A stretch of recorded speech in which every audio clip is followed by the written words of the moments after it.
जय माता दी। समी का वृक्ष। ऐसा मान्यता है अगर विजयादशमी दशहरा के दिन आप समी का पौधा लाकर घर में लगाते हैं तो जीवन में कभी किसी चीज की कमी नहीं रहती। और समी के पत्ते से अगर इस दिन भगवान श्री गणेश को अर्पित करें, माँ दुर्गा को अर्पित करें, तो ये आपके जीवन में चारों तरफ से आपकी तरक्की का मार्ग प्रशस्त करता है। लेकिन दूसरी तरफ जो समी का वृक्ष है, अगर आप नहीं है, आपके घर में जगह नहीं है, आप नहीं लगा पा रहे हैं, कोई बात नहीं, लेकिन एक मान्यता तो ये भी है कि समी के वृक्ष पर कई देवताओं का वास होता है। सभी यज्ञों में समी के वृक्ष का जो उपयोग होता है, वैसे समी के कांटों का प्रयोग तंत्र मंत्र बाधा नकारात्मक शक्तियों को नाश करने के लिए भी होता है। यानी कि समी के पंचांग यानी पुष्प, पत्ती, जड़, टहनी और रस का इस्तेमाल कर शनि संबंधी परेशानियों से मुक्ति मिलती है।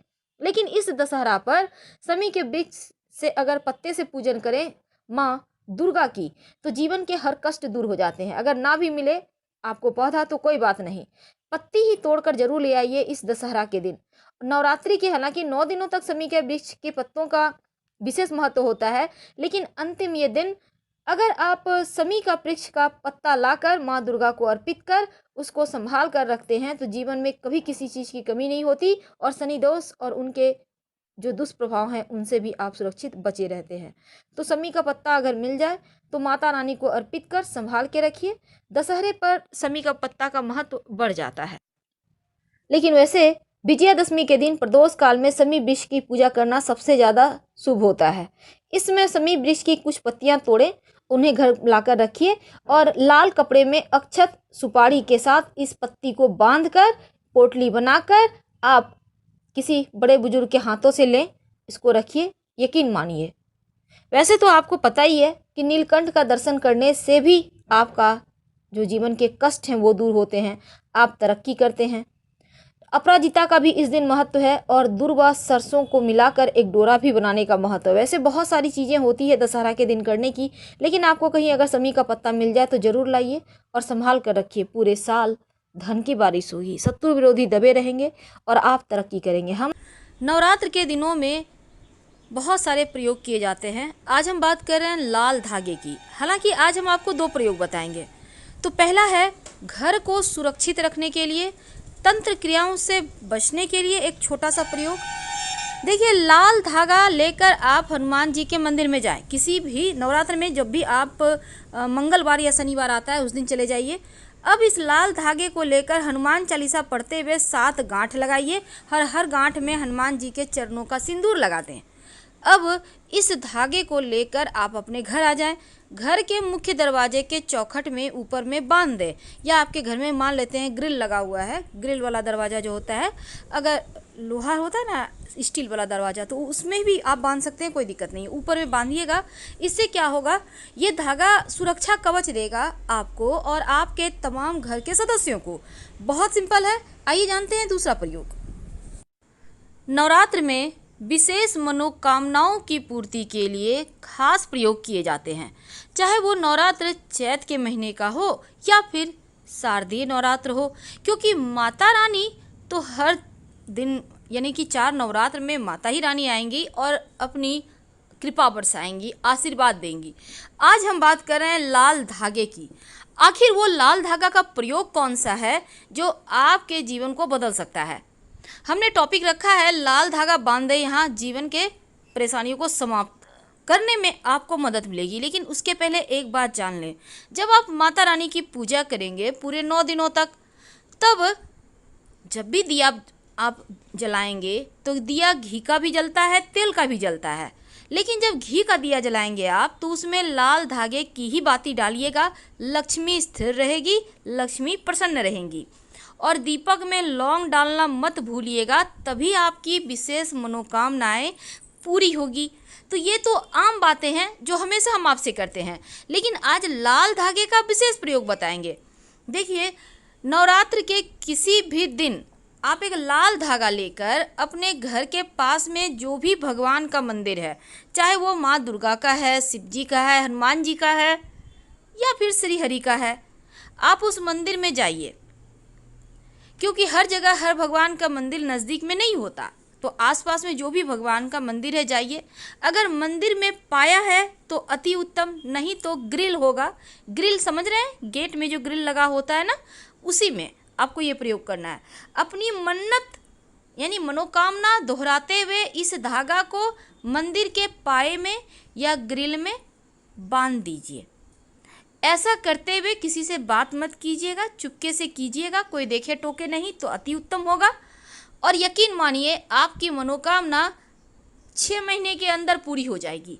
अब जब आपकी मन्नत पूरी हो जाए तब आप जाइए और वो धागा खोल लीजिए। अब मान लेते हैं बहुत सारे लोगों ने धागा बांध दिया है, अब आप कैसे जानेंगे आपका धागा कौन सा है?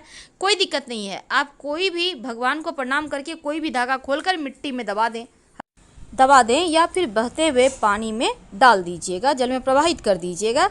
आपकी मन्नत पूरी हो जाए तो जब आप पूजा पाठ करेंगे, मंदिर जाएंगे भगवान के दर्शन करने, तब आप अपनी कलाई में, पुरुष हैं तो दाहिने और महिला हैं तो बाएं, एक कलावा जरूर बनवाइएगा। ये माँ का आशीर्वाद रहेगा और पूरे साल आप तंत्र क्रियाओं से, शत्रु विरोधियों से भी सुरक्षित बने रहेंगे। आप चाहें तो पूरा कलावा का एक पूरा गुच्छा ले लें और माता रानी को अर्पित करके अपने पास रख लें और इसी को पूरे साल यूज करें। ऐसा भी आप कर सकते हैं। तो ये प्रयोग आप महानवमी या महादशमी किसी भी दिन करें। और जब आप विजयादशमी के दिन मंदिर जाएंगे तो पूरे परिवार के साथ मिलकर जाना चाहिए, 100 परिवार, तब जाकर आपको पूरे साल घर में खुशियाँ आएंगी। एक छोटा सा प्रयोग और बताते हैं। देखिए, कई लोग अपने घर में कलश स्थापना करते हैं, आपने भी किया होगा। तो आपने कलश स्थापना किया है तो कलश के गले में आपने लाल धागा बांधा होगा या फिर आपने कपड़ा ही बांधा होगा। तो अब सवाल ये है कि उस कपड़े को क्या फेंक दें? बिल्कुल भी नहीं।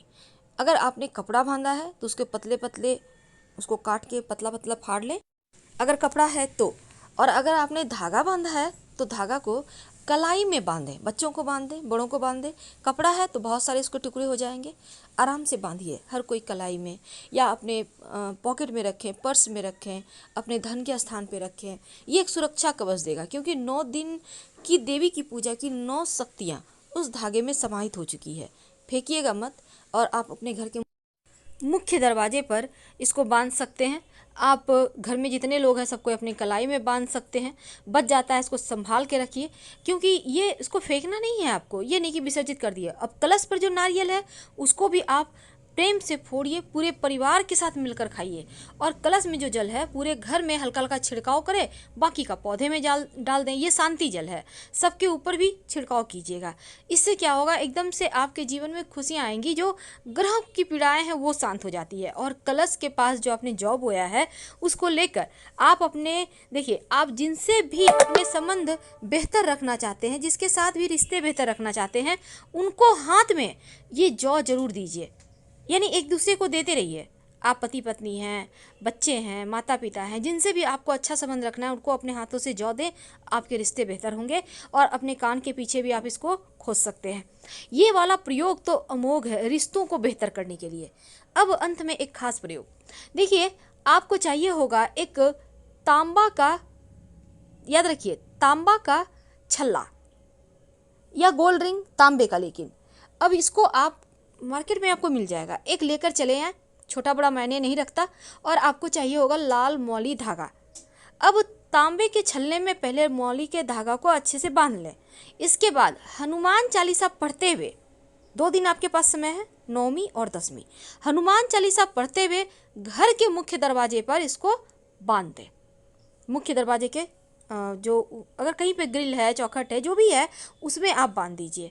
एक तो आपका मंगल बेहतर होगा, किसी भी तरह का नेगेटिव एनर्जी से आप बचे रहेंगे, तंत्र क्रियाओं से बचे रहेंगे और जीवन की मुश्किलें भी खत्म हो जाएंगी।